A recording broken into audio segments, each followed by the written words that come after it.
Hello, in this video I'm gonna show you how to change the notification sound on Redmi 14C. Go to settings first, then go to sound and vibration, and here are calendar sounds and other notifications and reminders, and for both of those you can choose a sound.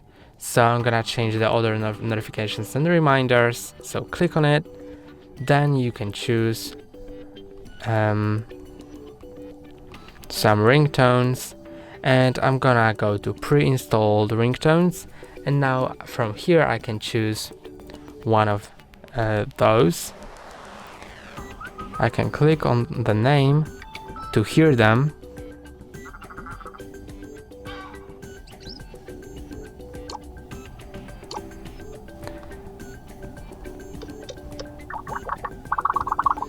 And when I choose one, I click on apply, OK, and it's applied successfully. That's all for today. Don't forget to like and subscribe. See you next time.